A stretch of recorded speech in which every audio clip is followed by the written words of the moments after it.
Ayan, mga katikya, tayo po ay magpapaislab na. Ngayon ang buhos ng ating bubong na semento. Sobrang lakas po ng hangin. Ayan, bali 16 sila katao ngayon.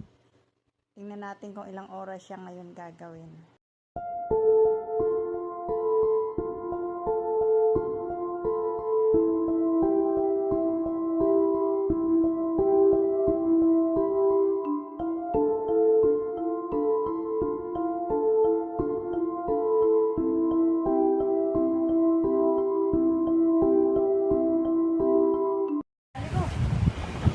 Okay sana kung wala mo lang panama sa kanin eh. Hindi matapang. Hindi matapang kapag nakadaan. Saan ka nagluto? Hindi na magkatuto mo. Ah, dyan. Kanin. Oo, madali ulo ko ah. Magkasalang mo din ako sa restaurant. Sa? Magkasalang din ako. Ah, Pinakulang ko malaki dito. Kanin din. sige.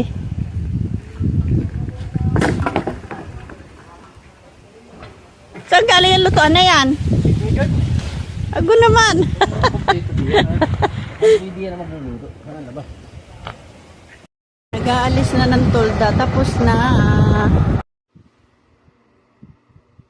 Ayan, bali 6 hours lang siyang nagawa kasi 2 o'clock ay tapos na sila. Nag-start sila ng 7 o'clock. Tapos natapos sila ng 2 o'clock. Pero break time nila ay 11:30 to 12:30. Ang bilis nilang natapos. Pero maganda silang gumawa kasi pulido yung mga ginawa nila. Yan na, sauda na. Babag-babagay dyan.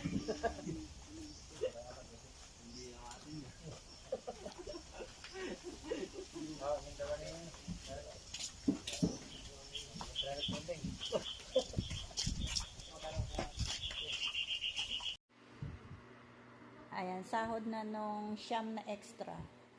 Ay, siyam, yung extra po dyan na yung siyam. Sila po yung sasahod ng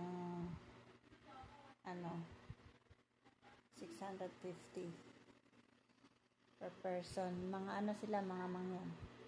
Mga katutubo. Pero 7 lang talaga yung aking worker. Thank you for watching again mga katikya. Hanggang dito na lang po uli. See you sa next vlog po natin. Bye. Have a safe